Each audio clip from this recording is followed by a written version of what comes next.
स्वागत है आप सभी का आपके अपने YouTube channel path IAS academy के इस ऑनलाइन प्लेटफॉर्म पर। दोस्तों, हम लोग भाषा, हिंदी भाषा पर और हिंदी भाषा में उसके व्याकरण पर जो है वो चर्चा कर रहे थे। हम लोगों ने स्वर देखे, वर्ण देखे और स्वरों का वर्गीकरण भी हम लोगों ने पिछली क्लास में अच्छे से किया है। ठीक है, और आप लोगों को इससे बहुत ही लाभ होगा, उससे बाहर क्वेश्चन नहीं बनेगा, इतना आप विश्वास करके चल सकते हैं। अब आज जो है वो हम व्यंजन, वर्ण का जो दूसरा प्रकार है व्यंजन पर हम चर्चा करेंगे। ठीक है, हम लोगों ने अयोगवाह वर्ण भी देख लिया था, एक व्यंजन ही बस बचा हुआ है वर्ण के प्रकारों में। तो आज हम देखेंगे व्यंजन क्या होता है। वैसे जब हम लोगों ने स्वरों का डिस्कशन किया था तब उस समय मैंने बताया था कि व्यंजन क्या है, उसके कंपैरिजन में मैंने इन सारी चीज़ों को बताई थी। तो आप लोग उसे अगर ध्यान में रखे होंगे तो ये पूरी अच्छे से समझ में आ जाएगी, और यदि नहीं रखा है तो भी मैं उसको रिलेट करके आपको समझा दूंगा। ठीक है, तो चलिए, व्यंजन क्या होता है स्वर क्या होता है। तो स्वर के संबंध में हम लोगों ने पढ़ा था कि स्वर वे उन वर्णों को स्वर कहते हैं जिनका उच्चारण स्वतंत्रता पूर्वक होता है, और स्वतंत्रता पूर्वक उच्चारण से तात्पर्य है जिनका उच्चारण करने में हमें किसी भी अन्य वर्ण की सहायता नहीं लेनी पड़ती, उन्हें तो हम क्या कहते हैं, स्वर कहते हैं। तो व्यंजन किसे कहा जाएगा, तो व्यंजन उसे कहेंगे जिन वर्णों का उच्चारण करते समय हमें स्वर वर्णों की सहायता लेनी पड़ती है, उसे हम क्या कहते हैं, व्यंजन वर्ण कहते हैं। अर्थात व्यंजन वर्णों का उच्चारण स्वतंत्रता पूर्वक नहीं किया जा सकता। तो मैं परिभाषा लिख रहा हूँ, फिर एक एक करके हम सारी चीज़ों को एक्सप्लेन करते हुए चलेंगे। ठीक है, देखिए परिभाषा क्या हो जाएगी इसकी।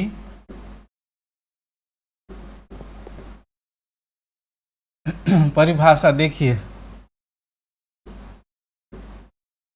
जिन वर्णों का उच्चारण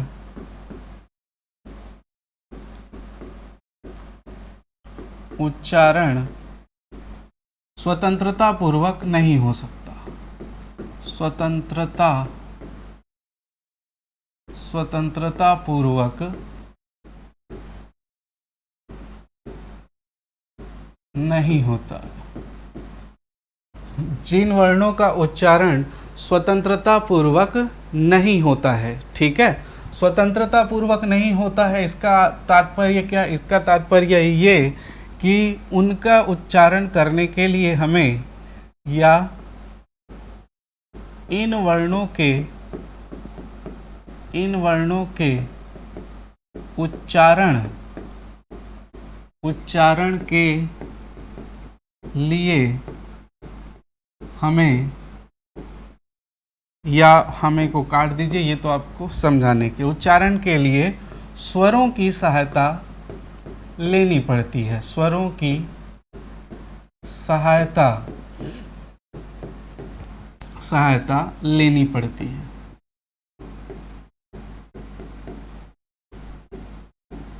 ठीक है, अब इसको आप परिभाषिक शब्दावली में आराम से इस प्रकार से लिख सकते हैं कि जिन वर्णों का उच्चारण स्वतंत्रता पूर्वक नहीं किया जा सकता, जिनके उच्चारण के लिए हमें स्वरों की आवश्यकता होती है, या जिनका उच्चारण स्वरों की सहायता से ही किया जा सकता है, उनको हम व्यंजन वर्ण कहते हैं। ठीक है, दोनों पॉइंट्स मैंने लिख दिए हैं।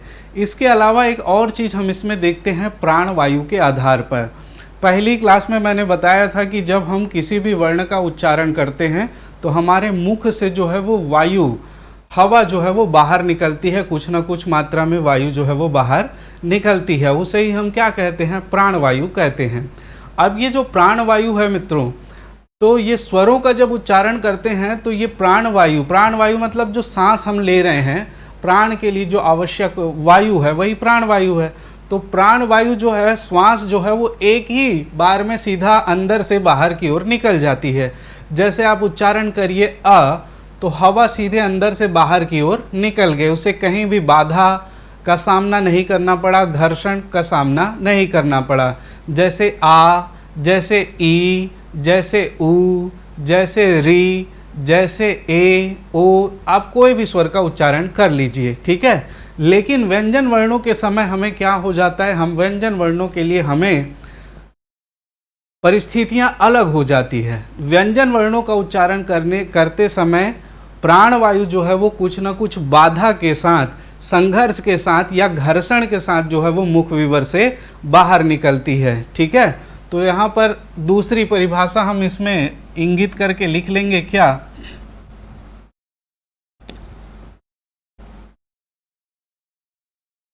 जिन वर्णों का उच्चारण करते समय, जिन वर्णों का उच्चारण करते समय प्राणवायु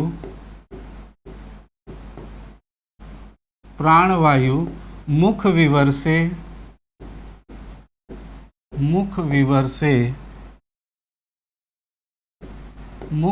से बाधा सहित, क्या, बाधा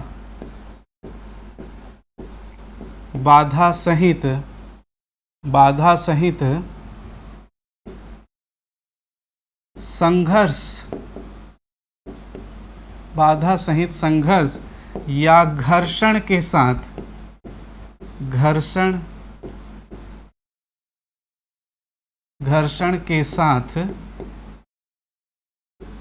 बाहर निकलती है,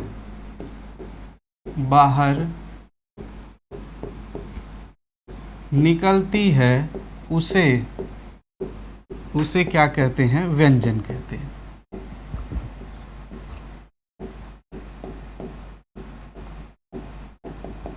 ठीक है, तो ये आप याद रखिएगा, ठीक। इसमें स्टेटमेंट लेवल में भी क्वेश्चन बहुत अच्छे से बन सकता है, तो उसको भी आप ध्यान रखेंगे। स्टेटमेंट लेवल में कैसे पूछा जा सकता है, तो उसको ध्यान रखिएगा आप लोग। देखिए, आपको सीधा स्टेटमेंट दे देगा कि जिन वर्णों का उच्चारण करने के लिए स्वरों की सहायता लेनी पड़ती है उसे हम क्या कहते हैं, उच्छिप्त व्यंजन कहते हैं, या कुछ भी दे देगा उसमें, ताड़नजात, अयोगवाह वर्ण या स्वर, कोई भी उसमें ऑप्शन दे सकता है। तो इसको याद रखिएगा, स्वरों की सहायता से व्यंजन का उच्चारण किया जाता है। दूसरा, जिन स्वरों का या जिन वर्णों का उच्चारण करने के लिए प्राणवायु को संघर्ष करना पड़ता है या बाधा सहित बाहर आती है, ठीक है, अवरोध सहित बाहर आती है, उसे क्या कहते हैं, तो उसे व्यंजन कहते हैं, ठीक है। अब व्यंजन कैसे बाधा सहित बाहर आती है आप देखिएगा। व्यंजन के प्रकारों में हम व्यंजन के कौन कौन से व्यंजन होते हैं उसकी हम बात करें तो व्यंजन वर्ण जो होते हैं वो कितने होते हैं, मूल रूप से तो 33 होते हैं। कितने, 33। अभी मैं बात करूंगा कितना, 44 कब लेना है, 46 कब लेना है, 52 कब लेना है, 57 कब लेना है, सारी चीज़ें हम पूरा क्रिस्टल क्लियर करते हुए पढ़ेंगे, तो आप इत्मीनान से ध्यान रखिएगा। देखिए, अब इसके व्यंजन वर्ण कौन कौन से हो गए, तो जैसे हो गया क्या, क, जैसे हो गया ख, जैसे हो गया ज, झ, या आदि कई सारे वर्ण आप ले सकते हैं, श, है ना। तो ये सारे जो वर्ण हैं वो क्या हैं, व्यंजन वर्ण हैं, ये सभी जानते हैं। अब देखिए, जब हमने आ का उच्चारण किया था, जब आ का उच्चारण किया था तो हवा सीधे अंदर से बाहर की ओर बिना किसी बाधा के निकल गई थी, आपको पता भी चला। अब इनका उच्चारण कीजिए, अ का उच्चारण कीजिए, सॉरी क का, ठीक है। तो आप तो सबसे पहले देखेंगे क का, आधा क का हम उच्चारण कर ही नहीं सकते हैं, ठीक है, आधा क का उच्चारण हम कर ही नहीं सकते हैं। क जैसे बोलते हैं मित्रों, तो ये क के साथ जो अंतिम ध्वनि निकलती है क, तो अ की ही निकलती है, मतलब इसका उच्चारण हम स्वरों की सहायता से ही कर सकते हैं, ठीक है। जैसे आप ख बोलिए, ख, तो ख का उच्चारण हम स्वरों की ख बोलने से पहले वो अ की ध्वनि जो है वो अंतिम आपको सुनाई देती है, ठीक है। तो ये ख हो गया। वैसे ही ज, झ, ठीक है। तो ये सारे जब वर्ण का उच्चारण करते हैं तो अंतिम ध्वनि आ की ही निकलती है, ठीक है। इसीलिए पहली चीज तो याद रखिएगा, इनका उच्चारण स्वतंत्रता पूर्वक नहीं हो सकता, इनके उच्चारण के लिए स्वरों की सहायता लेनी पड़ती है, पहली चीज। ठीक है। दूसरा, इनका उच्चारण करते समय प्राणवायु मुख विवर से बाधा सहित संघर्ष घर्षण के साथ बाहर निकलती है। अब तो देखिए, आप बोल के देखिए, क जोर लग रहा है, क। ठीक है, यहां पर कंठ में कंपन है ना। चलो, इसमें समझ नहीं आया, कोई दिक्कत नहीं। आप बोलिए ख, तो हवा जो है कहीं ना कहीं संघर्ष करना पड़ रहा है बाहर, ज। ठीक है, तो हवा एकदम डायरेक्ट बाहर हो रहा है कि नहीं, झ, है ना। तो यहां पर हवा को बाहर निकलने के लिए मुख से संघर्ष करना पड़ रहा है, बाधा उत्पन्न हो रही है, इसीलिए इन वर्णों को क्या कहते हैं हम, व्यंजन वर्ण कहते हैं।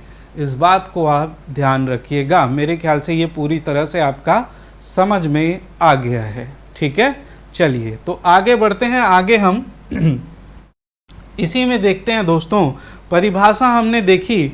अब जैसे हम लोगों ने स्वरों का वर्गीकरण देखा था, वैसे ही व्यंजन वर्णों का वर्गीकरण देखेंगे। तो सबसे पहले व्यंजन वर्णों को किस आधार पर बांटा गया है, तो अध्ययन की सरलता की दृष्टि से। क्या? अध्ययन की सरलता की दृष्टि से। तो ये अध्ययन की सरलता की दृष्टि से। अब अध्ययन की सरलता की दृष्टि से इसको कितने भागों में बांटा गया, तो इसको बांटा गया है दोस्तों 3 भागों में। कौन कौन से भाग में? पहला देखिए, पहला कहलाता है स्पर्श व्यंजन। स्पर्श व्यंजन, इसी को ही हम कहते हैं स्पर्शी व्यंजन।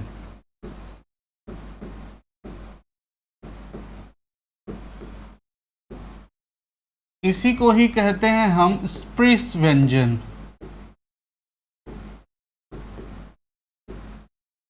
और इसी को ही अगला नाम दिया है हमने वर्गीय व्यंजन। मैं एक एक को स्पष्ट करूंगा, आप निश्चिंत होकर पूरा सेशन का लाभ उठाइए, बहुत ही आनंद आपको आने वाला है। दूसरा हम बात करें अंतस्थ व्यंजन।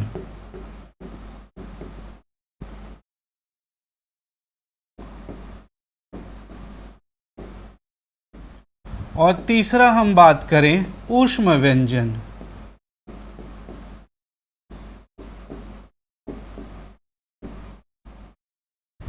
ऊष्म व्यंजन। तो अध्ययन की सरलता की दृष्टि से इसको 3 भागों में बांटा गया है। पहला स्पर्श व्यंजन, स्पर्शी व्यंजन, स्पृश व्यंजन। दूसरा है अंतस्थ व्यंजन। तीसरा है ऊष्म व्यंजन। चलिए अब हम इसके पहले प्रकार पर चर्चा करेंगे। द फर्स्ट स्पर्श व्यंजन।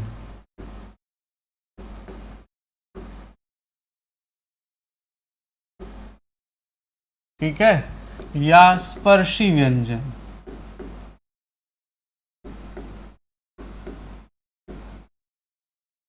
या वर्गीय व्यंजन।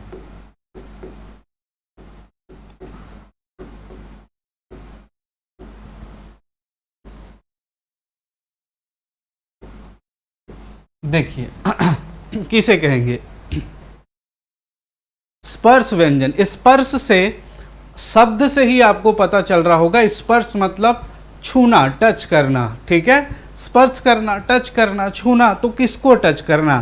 तो जब हम किसी वर्ण का उच्चारण करते हैं तो क्या टच होता है? तो मुख के विवर, मुख के अवयव ही टच होते हैं। ठीक है, तो यहाँ पर अधिकतर आप देखेंगे जिह्वा का जो है वो, या मुख का कोई ना कोई अवयव कहीं ना कहीं से टच करता है। ठीक है, और मुख्यतः जिह्वा। ठीक है, कुछ एक आध वर्ण को छोड़ दिया जाए तो स्पर्श व्यंजन किसे कहते हैं? स्पर्श व्यंजन उन वर्णों को कहते हैं जिन वर्णों का उच्चारण करते समय मुख अवयव कहीं ना कहीं एक दूसरे से स्पर्श करते हैं या स्पर्श करने का प्रयास करते हैं। ठीक है, या तो स्पर्श करते हैं या स्पर्श करने का प्रयास करते हैं, अधिकतर जिह्वा और कई सारे वर्णों में होंठ और दंत वगैरह को आप देखेंगे। ठीक है, तो यहाँ पर स्पष्ट रूप से समझिएगा, क्या मुख अवयव से मतलब है कंठ से, तालु से, मूर्धा से, दंत से, ओष्ठ से, जिह्वा से,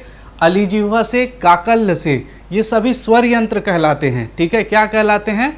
स्वर यंत्र कहलाते हैं। इनको बहुत ढंग से आपको समझना है। इन्हीं से ही हम जो है वो किसी भी वर्ण का उच्चारण करते हैं।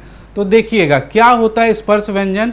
स्पर्श व्यंजन उन व्यंजन वर्णों को कहते हैं जिनका उच्चारण, ठीक है, मैं परिभाषा लिख देता हूँ, जिनका उच्चारण करते समय मुख अवयव कहीं ना कहीं एक दूसरे से स्पर्श करते हैं या स्पर्श करने का प्रयास करते हैं, उनको हम स्पर्श व्यंजन कहते हैं। देखिएगा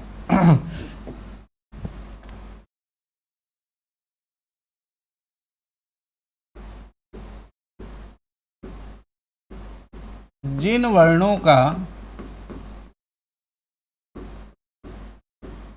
उच्चारण करते समय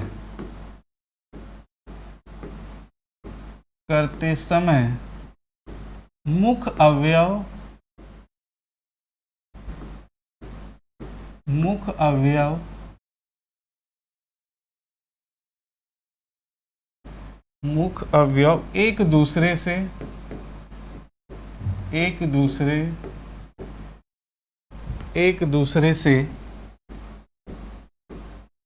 स्पर्श करते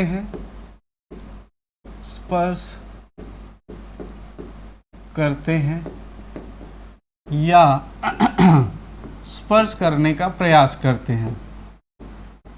स्पर्श करने का प्रयास करते हैं,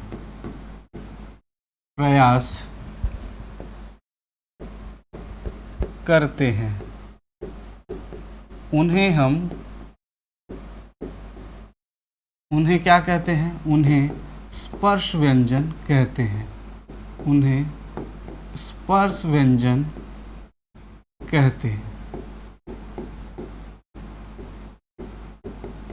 उन्हें क्या कहते हैं? स्पर्श व्यंजन कहते हैं।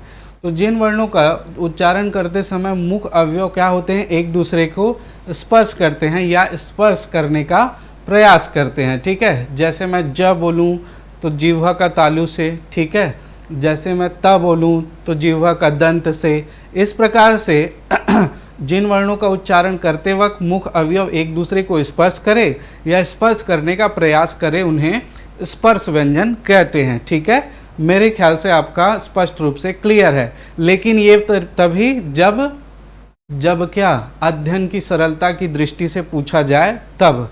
अब ध्यान रखिएगा कितने, इसकी संख्या कितनी होती है? तो इसकी संख्या कितनी होती है देखेंगे। ठीक है, तो यहाँ थोड़ा सा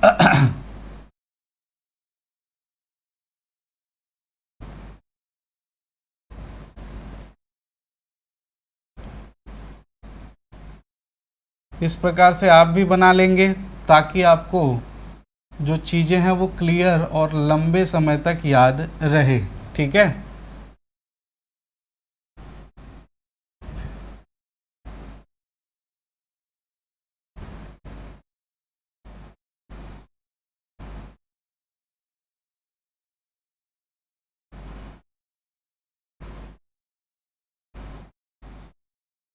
इस प्रकार से बना लेंगे। ठीक है, अब यहाँ पर देखिए क्या क्या लिखना है। यहाँ पर आएगा आपका क वर्ग क वर्ग, यहाँ पर आएगा च वर्ग, यहाँ पर आएगा ट वर्ग, यहाँ पर आएगा त वर्ग और यहाँ पर आएगा आपका प वर्ग। देखिए यहाँ पर ये प्रथम वर्ण, यहाँ पर द्वितीय, यहाँ पर तृतीय, यहाँ पर चतुर्थ और यहाँ पर पंचम वर्ण। अब आपको ये बनाकर क्यों बताया जा रहा है, बहुत ढंग से समझिएगा। ये आपका बहुत जगह वर्णों में, संधियों में काम आने वाला है, बहुत ज़्यादा काम आने वाला है, इसको ध्यान रखेंगे, ठीक है। क्योंकि वहाँ पर फिर आपको ढूंढते नहीं रहना है कि ये कौन सा वर्ण है, ये कैसे हो रहा है, क्या हो रहा है। अगर सीधा सीधा बात किया जाए तो क वर्ग का तृतीय वर्ण बोले तो यहाँ पर जो लिखा है वो आपको पता होना चाहिए। ट वर्ग का चतुर्थ वर्ण बोले तो क्या लिखा है ये आपको पता होना चाहिए, ठीक है। तो इसलिए आपको इस चार्ट को याद करना बहुत ज़रूरी है। अब इसमें वर्ण कौन कौन से होते हैं तो उनको आप लोग देखिएगा। क वर्ग का प्रथम वर्ण है क, और उसके बाद है ख, और उसके बाद है ग, और उसके बाद है घ, और उसके बाद है अंगा, ठीक है। च वर्ग का प्रथम वर्ण है च, और उसके बाद है छ, च छ, उसके बाद ज झ और य, ठीक है, पंचम वर्ण। ट वर्ग का प्रथम वर्ण है ट, द्वितीय वर्ण है ठ, तृतीय वर्ण है ड, ट ठ ड ढ, और उसके बाद अण, ठीक है। त वर्ग का प्रथम वर्ण है त, और उसके बाद थ, त थ द, और ये ध और ये न, ठीक है। उसके बाद प वर्ग का प्रथम वर्ण है प, और उसके बाद है फ, प फ, उसके बाद है ब, उसके बाद है भ, और उसके बाद है म, ठीक है। तो इस प्रकार से जो है वो ये आपको वर्ण मिलेंगे। अब आप याद रखिए, त वर्ग का द्वितीय वर्ण था है, त वर्ग का तृतीय वर्ण द है, चतुर्थ ध है और न है। तो इस प्रकार से ये पूरा याद रहना है आपको ये चार्ट, तभी आगे आपको समझ में आएगा। अब इन्हीं वर्णों को क्या कहते हैं हम? स्पर्श व्यंजन या स्पर्शी व्यंजन कहते हैं। इन वर्णों का उच्चारण कीजिए तो जैसे ख, च का कीजिए च, मुख अवयव एक दूसरे से सट रहे हैं, छ, ज, ट, ठ, प, फ, म, त, थ।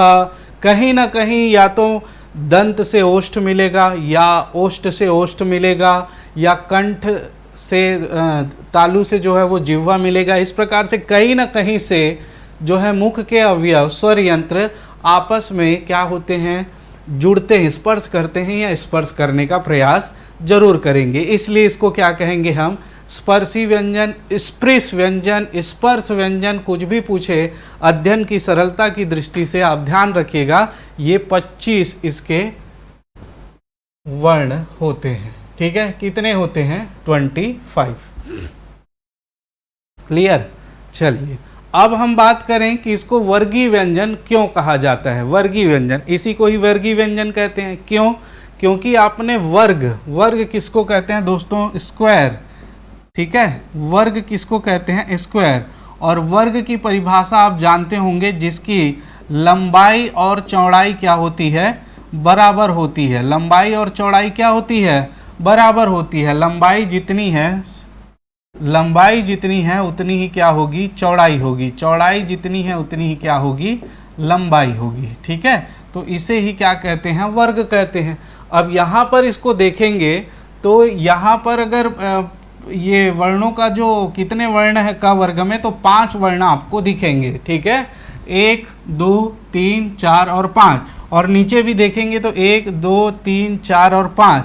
तो इसमें भी अगर खड़ी की बात करें तो भी 5 है, आड़ी की बात करें तो भी 5 है। मतलब लंबाई अगर वर्ग के हिसाब से देखें तो भी 5, और चौड़ाई देखें तो भी 5 ही है, ठीक है। तो चूंकि ये वर्ग का जो परिभाषा है उसके हिसाब से ये फिट बैठता है, ठीक है। वर्गों के समान इसका जो है दोनों तरफ 5-5 वर्ण है, इसीलिए इसको वर्गीय व्यंजन भी कहा गया है। क्या कहा गया है? वर्गीय व्यंजन भी कहा गया है। इस बात को आप ध्यान रखिएगा, ठीक है। क्या कहा गया? वर्गीय व्यंजन कहा गया है, ठीक है। चलिए, तो ये तो हो गया था पहला हमारा, किसके आधार पर? अध्ययन की सरलता के दृष्टि से। दूसरा हम बात करें तो दूसरा था अंतस्थ व्यंजन। अंतस्थ व्यंजन,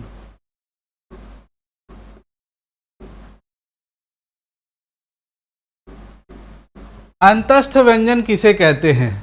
तो यहाँ पर शब्द से ही स्पष्ट है। अंतः मतलब अंदर से, स्थ मतलब स्थान।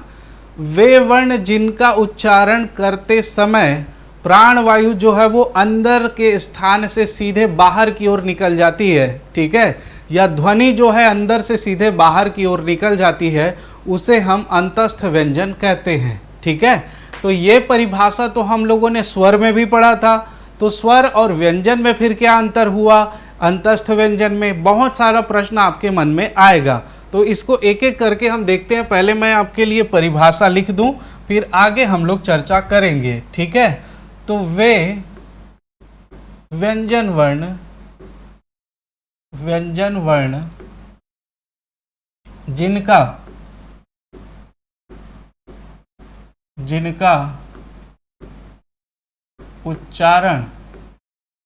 जिनका उच्चारण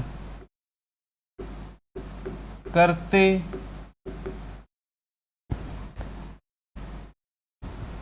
समय प्राणवायु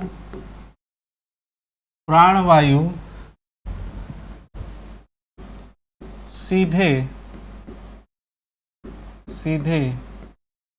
अंदर से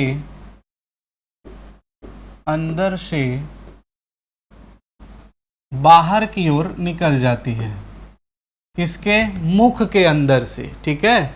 प्राणवायु मुख के अंदर से सीधे बाहर की ओर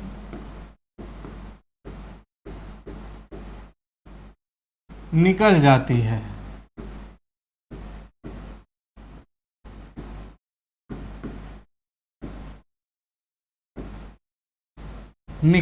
है। उसे अंतस्थ व्यंजन कहते हैं।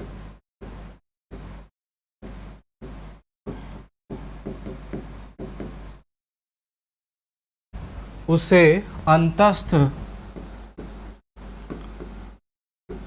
व्यंजन कहते हैं। अब ये है अंतस्थ व्यंजन की परिभाषा, और इसी प्रकार की परिभाषा हमने स्वरों की भी देखी है। वे वर्ण जिनका उच्चारण करते समय प्राणवायु सीधे अंदर से बाहर की ओर निकल जाती है, उसे हम स्वर वर्ण भी कहते हैं।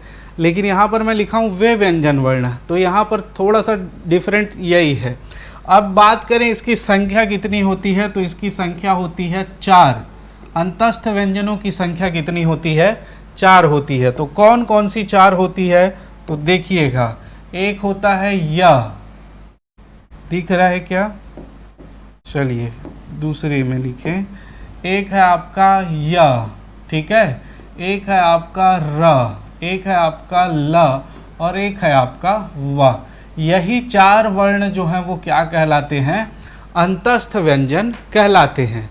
अब देखिए इनका उच्चारण करते हैं तो ये स्वरों के समान ही ये उच्चारित होते हैं। जैसे य करें य, जैसे व करें व, जैसे री, जैसे ल। री तो र के समान ही होता है, एक ल ही आपको थोड़ा सा डिफरेंट लगेगा। चूंकि र और ल एक अलग वर्ण है, क्या है इसके बारे में अभी चर्चा करेंगे, इसलिए इसी बस में आपको थोड़ा सा दिक्कत लगेगा। बाकी दोनों जो है वो बिल्कुल स्वरों के समान ही उच्चारण होते हैं। या अ के समान ही हो रहा है, व ये भी अ के समान ही हो रहा है। तो इसमें डिफरेंस क्या है आप देखेंगे स्वर में, और इन व्यंजनों में डिफरेंस क्या है। तो पहली चीज याद रखिएगा कि जब हम अ का उच्चारण करते हैं, स्वरों का उच्चारण, स्वरों की एक विशेषता होती है। क्या विशेषता होती है? स्वरों का उच्चारण दीर्घ काल तक किया जा सकता है, लंबे समय तक किया जा सकता है। किसका उच्चारण? स्वरों का उच्चारण। जैसे हम बोलें आ, कितना भी लंबा करो, चाहे पूरा गजल गा दो, कोई दिक्कत नहीं है। आ, ई, ऊ, री, कितना भी लंबा कर सकते हैं, कोई दिक्कत नहीं है। आया समझ में? लेकिन यहां पर याद रखिए कि या को और वा को और री को आप लंबे समय तक, या ला को लंबे समय तक उच्चारित नहीं कर सकते। या बोल के देखिए, या तो या हो गया, या। अब क्या हो गया? अंतिम में अध्वनि आ गई। वा अंतिम में व ध्वनि आ गई। र अंतिम में अध्वनि आ गई। और उसी प्रकार से ल तो अंतिम में आ ध्वनि आ गई, मतलब स्वरों को तो हम लंबे समय तक उच्चारित करेंगे तो अंतिम में उसकी ध्वनियां वही ही रहेंगी, लेकिन व्यंजनों को हम लंबे समय तक उच्चारित करेंगे तो अंत में उसकी ध्वनियां बदल जाती है, स्वरों की ध्वनियां निकलती है। इसीलिए इसको क्या कहा गया, व्यंजन कहा गया। और चूंकि ये य है और एक जो वा है वो आधा तो स्वरों का गुण रखते ही हैं, इसीलिए इसको अर्ध स्वर भी कहा जाता है। क्या कहा जाता है, अर्ध स्वर भी कहा जाता है। बहुत ढंग से आप लोग ध्यान रखेंगे, इसको क्या कहा जाता है, अर्ध स्वर भी कहा जाता है। किसको, या और वा को। ठीक है, तो आया समझ में अंतस्थ व्यंजन किसे कहते हैं, क्यों कहते हैं, इसका परिभाषा। और इसे अर्ध स्वर भी कहा जाता है क्योंकि ये आधा स्वर का गुण रखते हैं इसलिए। ठीक है, मेरे ख्याल से ये पूरी तरह से आपका क्या हो गया, क्लियर हो गया। चलिए अब आगे चलते हैं और अध्ययन की सरलता की दृष्टि से हम अंतिम बिंदु पर चर्चा करते हैं। और तीसरा जो बिंदु है वो है हमारा ऊष्म व्यंजन। ऊष्म व्यंजन।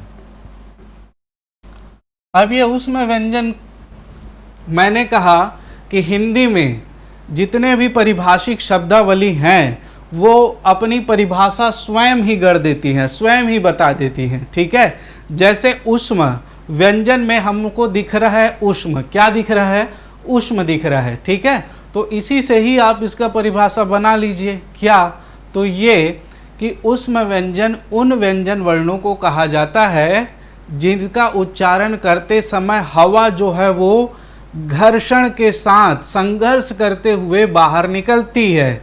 ठीक है, घर्षण के साथ संघर्ष करते हुए बाहर निकलती है, उसे हम क्या कहते हैं, ऊष्म व्यंजन कहते हैं। क्योंकि जहाँ पर घर्षण आप जानते हो, जब दो चीज़ों को, दो सतहों को जब घिसा जाता है उसमें जब घर्षण होता है, तो जब घर्षण होता है तो ऊष्मा पैदा होती है। तो इसमें भी जब हम व्यंजन वर्ण का उच्चारण करते हैं तो हवा घर्षण के साथ बाहर निकलती है, जिससे मुख में ऊष्मा उत्पन्न होती है, उसे हम ऊष्म व्यंजन कहते हैं। ठीक है, चलिए अब इसकी मैं परिभाषा लिख दूं, फिर मैं क्या है और कैसे है उसको अपन डिस्कस करेंगे। ठीक, देखिए ऊष्म व्यंजन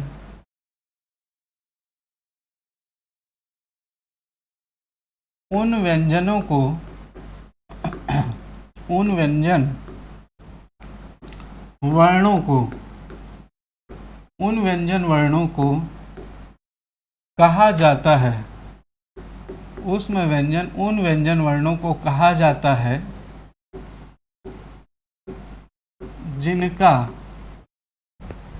जिनका उच्चारण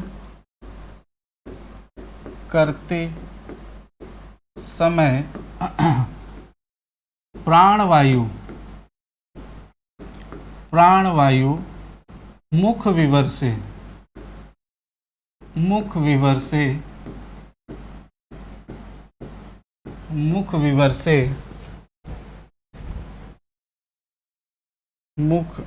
से घर्षण के साथ, मुख विवर से घर्षण के साथ बाहर निकलती है, बाहर निकलती है, घर्षण के साथ बाहर निकलती है, जिससे मुख में ऊष्मा का अनुभव होता है, ऊष्मा का अनुभव होता है, अनुभव होता है। ठीक है, व्यंजन, ऊष्म व्यंजन उन व्यंजन वर्णों को कहते हैं जिसका जब हम उच्चारण करते हैं तो प्राणवायु मुख विवर के अवयवों से कहीं ना कहीं घर्षण करते हुए बाहर की ओर निकलती है और जिससे मुख में क्या होता है, ऊष्मा का अनुभव होता है। अब यहाँ पर ऊष्मा का अनुभव होता है लिखा हूँ मित्रों। चलिए इसकी संख्या कितनी होती है तो इसकी संख्या के संबंध में लिख देते हैं 4। इनकी संख्या कितनी, 4। कौन कौन सा, दंत श, सॉरी तालव्य श, मूर्धन्य श, दंत श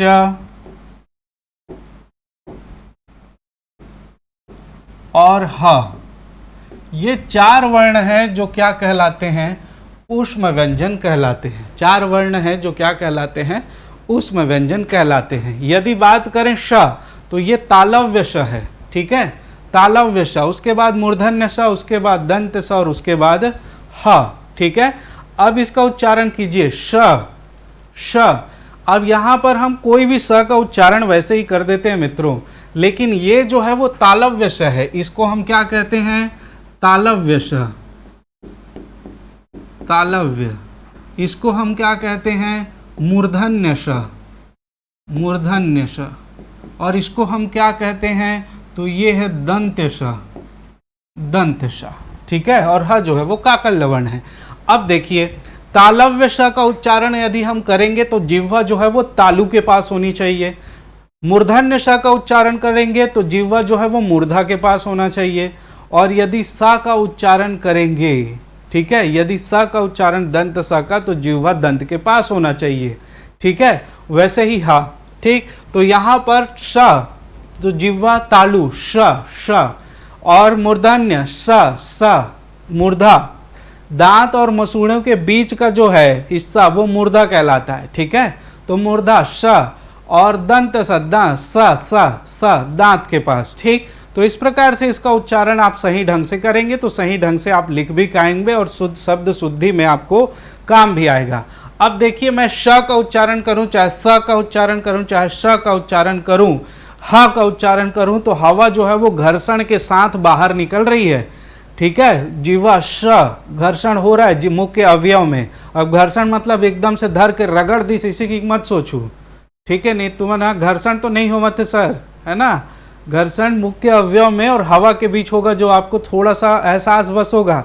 श, स, ह, श करके देखिए तो घर्षण के साथ बाहर निकलती है, जिससे मुख में ऊष्मा का अनुभव होता है।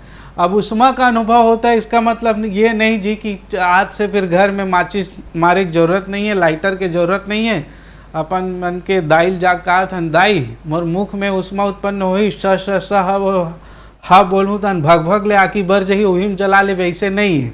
अनुभव मतलब एकदम माइनर, बहुत ही कम।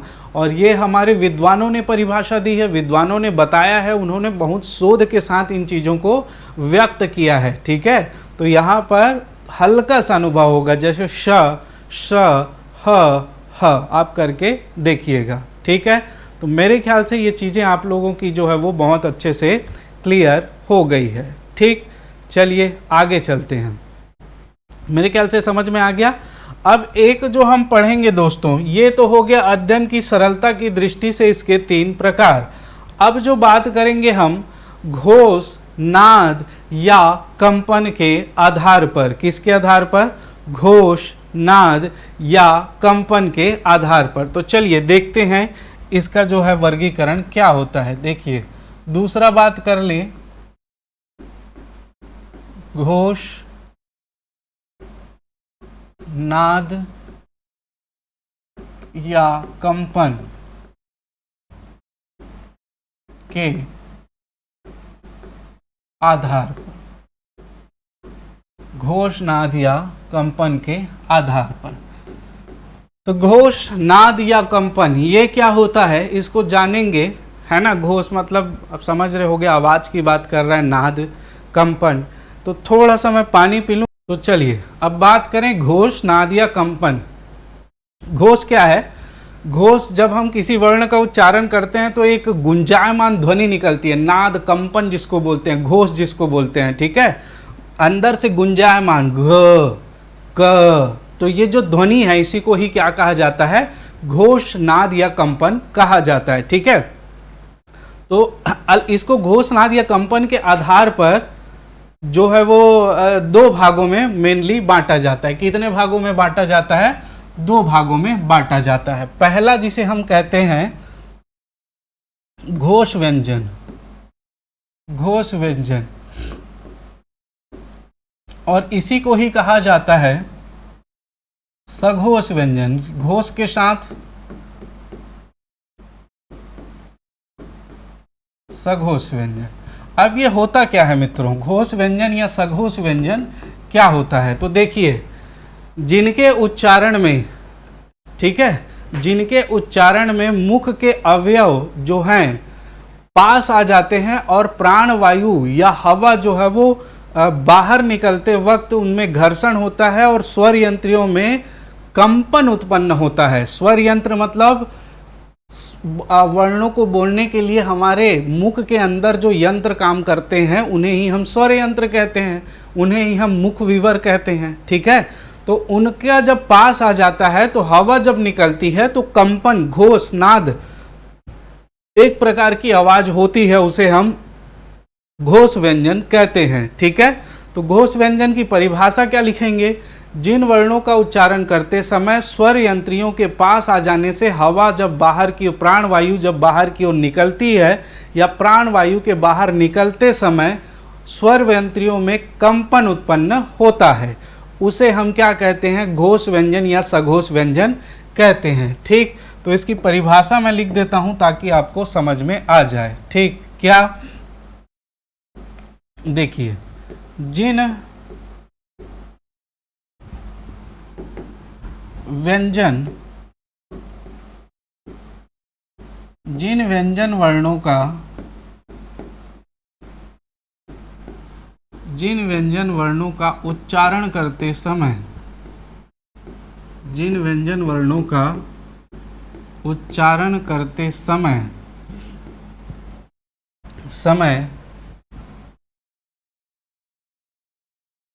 प्राण वायु,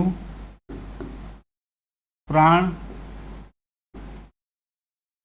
या इसको ऐसे लिख लो, उच्चारण करते समय स्वर यंत्रियों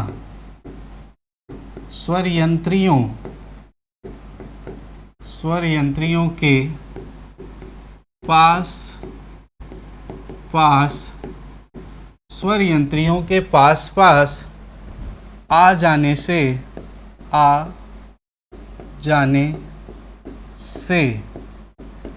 प्राणवायु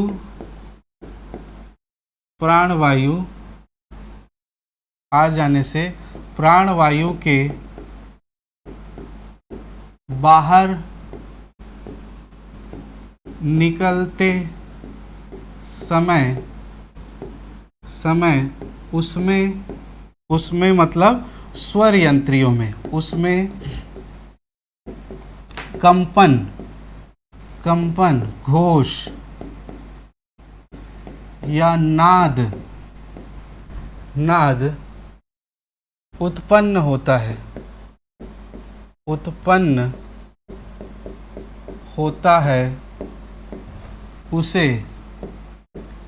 उसे क्या कहते हैं हम? घोष वर्ण या सघोष वर्ण कहते हैं। घोष वर्ण या सघोष वर्ण कहते हैं, सघोष वर्ण कहते हैं। अब देखिएगा क्या कि आपको कैसे ध्यान रखना है। आपको सिर्फ इतना ध्यान रखना है कि जिन वर्णों का उच्चारण करते समय मुख के अवयव या स्वर यंत्रियां जब पास आ जाती हैं तो हवा जब बाहर निकलती है तो वो जो ध्वनि है, प्राण वायु ध्वनि या वेग के साथ, ठीक है, ध्वनि या नाद के साथ, ध्वनि घोष के साथ बाहर निकलती है तो उसे हम क्या कहते हैं? घोष व्यंजन या सघोष व्यंजन कहते हैं। ठीक है, मतलब इन वर्णों का जब उच्चारण करेंगे तो स्वरवंतियां कंपन होगा, एक अजीब सा आवाज, गुंजायमान आवाज बाहर निकलेगा, उसे ही हम क्या कहेंगे? घोष व्यंजन कहेंगे। जिन व्यंजन वर्णों का उच्चारण करते समय स्वर यंत्रियों के पास आ जाने से प्राण वायु के बाहर निकलते समय उसमें कंपन, घोष, नाद उत्पन्न होता है, उसे घोष वर्ण या सघोष वर्ण कहते हैं। इस बात को आप ध्यान रखिएगा। अब ये घोष वर्ण कितने हैं इनका क्या रिलेशन है, सारा चीज आप देखिएगा। ठीक है, देखिए घोष वर्ण, मैंने यहाँ पर घोष व्यंजन लिखा है, लेकिन यहाँ पर वर्णों की बात करेंगे क्योंकि स्वरों में भी जो है वो घोष वर्ण होते हैं, तो हम पूरे के पूरे चीज़ों को लेकर चलेंगे, आप ध्यान रखिएगा। देखिए पहले तो व्यंजन वर्णों में कौन कौन सा घोष वर्ण है देखिएगा, प्रत्येक वर्ग का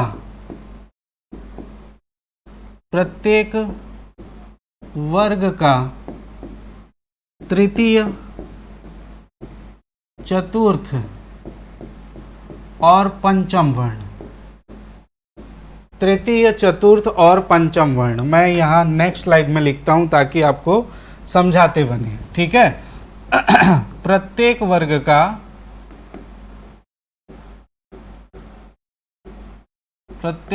का तृतीय, चतुर्थ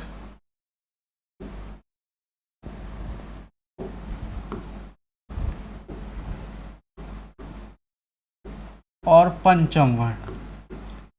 ठीक है, तो तृतीय वर्ण क्या है, क ख ग, इसीलिए मैंने बोला था कि ये वाला जो स्लाइड है आपको ध्यान में रखना है। ठीक है, ये वाला स्लाइड जो ध्यान में रखना है, आप याद आ रहा है तृतीय, चतुर्थ, पंचम वर्ण, तो इसी की बात हम कर रहे हैं, इसीलिए मैंने कहा था कि इसको आप विशेष रूप से ध्यान रखिएगा।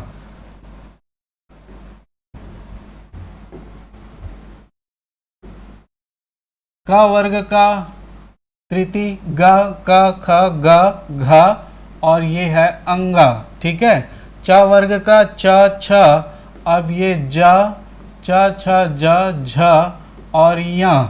ठीक है, च वर्ग, और उसके बाद ट वर्ग का ट, ठ, अब यहाँ पर ट, ठ, ड और ढ और ण, और उसी प्रकार से त, थ, द, ध और न, और उसी प्रकार से प, फ, ब, भ और म।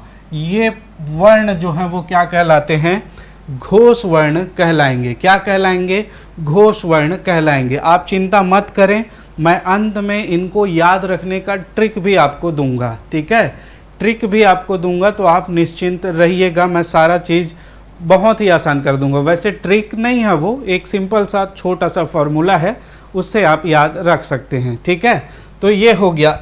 इसके अलावा और कौन कौन से वर्ण होते हैं, तो इसके अलावा याद रखिएगा समस्त अंतस्थ व्यंजन क्या होते हैं, घोष वर्ण होते हैं, और इसकी संख्या कितनी है, 4, य, र, ल और व, ये सारे के सारे क्या हैं, अंतस्थ व्यंजन। ठीक है, इसके अलावा ऊष्म व्यंजन होता है हमारे पास, क्या, ऊष्म व्यंजन। अब ऊष्म व्यंजन जो है वो भी कितने हैं, एक। ऊष्म व्यंजन में केवल एक याद रखना है आपको, कितना याद रखना है, एक। कौन सा, तो ह।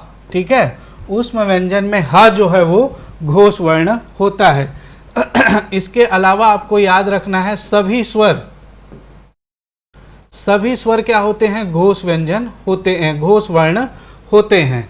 अब देखिए आपको इसमें कैटेगराइज कैसे करनी है, वही मेन इंपॉर्टेंट है, आपको कैटेगराइज कैसे करनी। देखिए यहाँ पर वर्णों की बात करें, व्यंजन वर्णों की, तो देखिए ये कितने वर्ण हो गए, 5, ये कितने हो गए, 5, और ये कितने हो गए, 5। ठीक है, 5 5 5, ये 15। इसके बाद देखिए अंतस्थ व्यंजन कितने हो गए, 4, ऊष्म व्यंजन कितने हो गए, 5। ठीक है, अब इन सभी को जोड़ लीजिए, तो 15 और 5 कितना हो गया, 20 हो गया। ठीक है, अब बात करें स्वरों की, सभी स्वर मैंने यहां पर कहा है। अब सभी स्वर कहा है, इसका मतलब सभी स्वरों की संख्या हमारे पास 11 है, तो यहां पर हम लिख देंगे 11, और टोटल हो गया 31। 2-3 क्वेश्चन, इससे तो क्वेश्चन बनेगा ही। संख्याओं से क्या क्या क्वेश्चन बनेंगे, ठीक है, संख्याओं से क्या क्या क्वेश्चन बनेंगे, बहुत ढंग से समझिए। पहला क्या, कि व्यंजन वर्णों की संख्या, घोष व्यंजन वर्णों की संख्या कितनी है। ठीक है, घोष व्यंजन वर्णों की संख्या कितनी है, मूल वर्णों की संख्या, तो ये है 20। कितनी है, 20 है, आप ध्यान रखिएगा, घोष व्यंजन वर्णों की संख्या। इसके अलावा हम बात करें स्वर, स्वर घोष है कि अघोष है, तो स्वर कितने स्वर घोष व्यंजन में, घोष वर्णों में आते हैं, तो ये आएगा 11। कितने आते हैं? 11। ठीक है।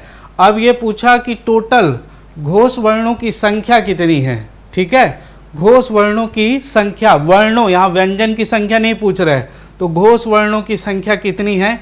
31 है। याद रखिएगा, घोष वर्णों की संख्या 31 है। ठीक है, ढंग से याद रखिएगा। इसके अलावा इसके अलावा एक और व्यंजन है, ड़ और अढ़ा। दो व्यंजन है, ड़ और अढ़ा, इसे हम उच्छिप्त व्यंजन कहते हैं। ये क्या है, इसका पूरा डिटेल पोस्टमार्टम अभी करेंगे, आप चिंता मत कीजिए, A to Z इसके बारे में हम जानेंगे।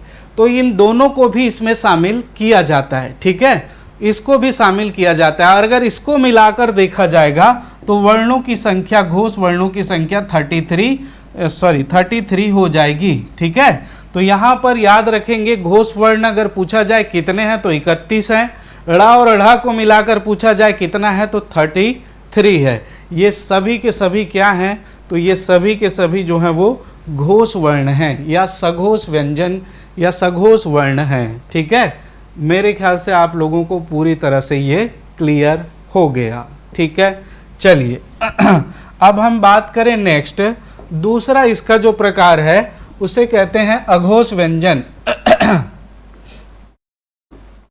अघोष व्यंजन या अघोष वर्ण, अघोष व्यंजन या अघोष वर्ण की बात करेंगे। देखिए, अघोष वर्ण किसे कहेंगे, तो सिंपल सा है। सघोष वर्ण में हमने देखा कि जब हम किसी वर्ण का उच्चारण करते हैं तो मुख के अवयव पास आ जाते हैं।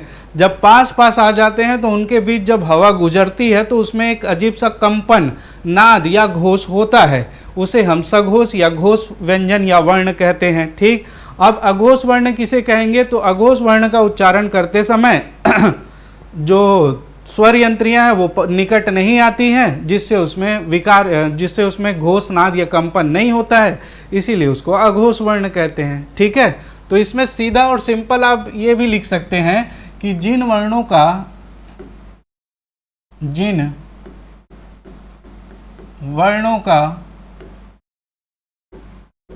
उच्चारण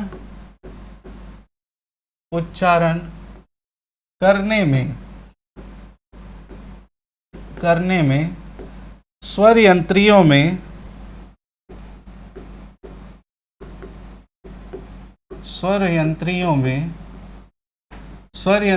के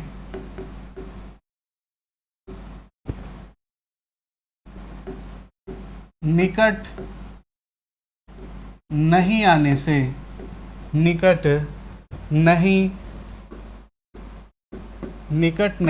से उसमें कोई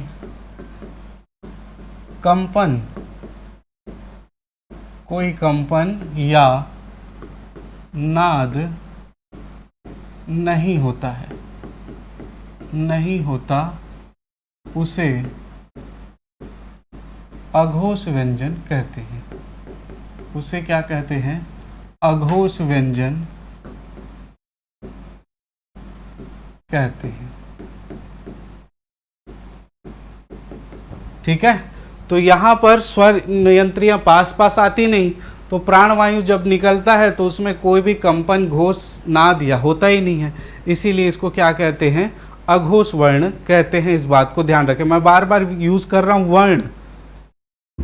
आपको पूछा जाएगा व्यंजन, आपको पूछा जाएगा स्वर, तो याद रखिएगा मैं पूरा का पूरा वर्ण लेके चल रहा हूं। अब यहां पर देखिए उसमें क्या क्या बच गया था, तो देखिए प्रत्येक वर्ग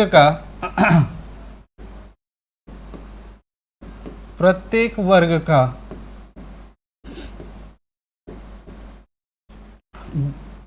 प्रथम व द्वितीय वर्ण, जैसे क का क और ख, च का च और छ, उसके बाद ट का ट और ठ, उसके बाद त का त और थ, और उसके बाद कौन सा वर्ग आ जाएगा, प, प और फ। ठीक है, तो इस प्रकार से ये जो वर्ण है अघोष वर्ण है। इसके बाद हमारे पास और क्या बच रहा है, तो इसके पास बच रहा है हमारे पास ऊष्म व्यंजन। अंतस्थ व्यंजन तो उसमें आ गए थे, ठीक है, तो यहाँ पर क्या बच गए, ऊष्म व्यंजन। ऊष्म व्यंजन में भी हा उसमें आ गया था, तो कितने, 3। कौन कौन सा, तालव्य श, मूर्धन्य श और दंत श। ये तीनों जो हैं वो क्या हैं, अघोष व्यंजन है। क्या हैं, तीनों अघोष व्यंजन है। इस बात को आप ध्यान रखिएगा, ठीक है, ये तीनों अघोष व्यंजन हैं। तो यहाँ पर प्रत्येक वर्ग का प्रथम वर्ण कितना, 5, और ये भी कितना, 5, तो 5 और 5 10, और 10 और 3 13। तो इसकी संख्या अगर पूछी जाती है तो केवल कितना होगा, 13 होगा। कितना होगा, 13। ढंग से ध्यान रखिएगा, ठीक है। अब बात करें इसमें अंतस्थ व्यंजन, तो उसी में सम्मिलित हो गया। सभी स्वर, सभी 11 के 11 स्वर घोष व्यंजन में आ गए, सघोष व्यंजन में आ गए, ठीक है, ये सघोष वर्ण में आ गए। तो यहाँ पर और तो कोई स्वर बचा नहीं है। इसका मतलब इसकी संख्या केवल कितनी होगी, 13 होगी। इसको ध्यान रखिएगा, ठीक है, इसकी संख्या कितनी, केवल 13। और यदि हम बात करें उसकी सघोष की, तो उसमें 31 आपको ध्यान रखना है। इसमें कितने ध्यान रखना है, 31, और अड़ा और अड़ा को मिला देगा, तब आप देखिएगा कितना होगा, 33 होगा, ठीक है। तो ये था घोष वर्ण या सघोष वर्ण जिसकी हम चर्चा कर रहे थे, घोष वर्ण या सघोष वर्णों की, ठीक है। तो ये क्लासिफिकेशन, स्वरों का वर्गीकरण था घोष, नाद या कंपन के आधार पर, ठीक। तो आज के लिए इतना ही हम रखते हैं दोस्तों, बहुत लंबी क्लास नहीं करते हैं, 1 घंटा इनफ है, ताकि आपको समझने पढ़ने का भी मौका मिले और दूसरी क्लास में आप इन चीज़ों को सीख भी पाएँ, ठीक है। तो आज हमने क्या क्या पढ़ा, एक बार रैंडमली देख लेते हैं। सबसे हमने बात की व्यंजन, व्यंजन की परिभाषा क्या होती है, और परिभाषा को हमने जस्टिफाई किया हमारे वर्णों के साथ, जिन वर्णों का उच्चारण करने के लिए स्वरों की सहायता लेनी पड़ती है, जिनका उच्चारण करते समय प्राणवायु मुख विवर से संघर्ष के साथ, बाधा के साथ बाहर निकलती है, ठीक है। दूसरा हमने देखा अध्ययन की सरलता की दृष्टि से इसके 3 भेद होते हैं। तीनों भेदों को हमने अच्छे से पढ़ा। पहला था स्पर्श व्यंजन, स्पर्शी व्यंजन, वर्गीय व्यंजन जिसे कहते हैं, जिसकी संख्या 25 थी, जिसका उच्चारण करते समय मुख के अवयव एक दूसरे को स्पर्श करते हैं या स्पर्श करने का प्रयास करते हैं, इसलिए स्पर्शी व्यंजन कहते हैं। और चूंकि इसकी आड़ी और खड़ी दोनों प्रकार से वर्णों की संख्या समान है, इसीलिए इसको वर्गीय व्यंजन भी कहते हैं। दूसरा हमने देखा अंतस्थ व्यंजन। अंतस्थ व्यंजन देखा ये स्वरों के समान उच्चारित होते हैं, इसलिए इसको केवल य और व को अर्ध स्वर कहा जाता है, और अंतस्थ व्यंजनों की संख्या 4 होती है। प्राणवायु सीधे अंदर से बाहर की ओर निकल जाती है। उसके बाद देखा हमने ऊष्म व्यंजन, है ना, जिसमें ऊष्मा, प्राणवायु घर्षण के साथ बाहर निकलती है, तो क्या होता है, ऊष्मा उत्पन्न होती है, जैसे श, श, ह और स, दंत श, ठीक। उसके बाद देखा हमने घोषनाद या कंपन के आधार पर, तो इसमें घोषनाद मतलब कोई भी वर्णों का जब उच्चारण करते हैं तो स्वर यंत्रियों के पास आ जाने से घोष नाद होता है, कंपन होता है, उसे घोष वर्ण कहते हैं। और इसमें प्रत्येक वर्ग का तृतीय, चतुर्थ और पंचम वर्ण आएगा। इसके अलावा समस्त अंतस्थ व्यंजन आएगा, उसमें व्यंजन एक ही ह आएगा, और इसकी संख्या 31 है। पूछा जाएगा तो स्वर, सभी स्वर घोष व्यंजन में आते हैं, घोष वर्ण में आते हैं। यहाँ पर 2 वर्ण और है, उच्छिप्त वर्ण, इसको अगर शामिल कर दिया जाए तो ये टोटल वर्णों की संख्या हो जाएगी 33। इस बात को ध्यान रखिएगा। नेक्स्ट इसी में देखा हमने अघोष वर्ण, और अघोष वर्ण जो है प्रत्येक वर्ग का प्रथम और द्वितीय वर्ण, जिनका उच्चारण करने से कोई भी घोष, नाद या कंपन या नहीं होता है, ठीक है, तो उसे हम क्या कहते हैं, अघोष वर्ण। इसकी संख्या है 13, उसमें व्यंजन 3 और प्रत्येक वर्ग का प्रथम और द्वितीय वर्ण, ठीक है।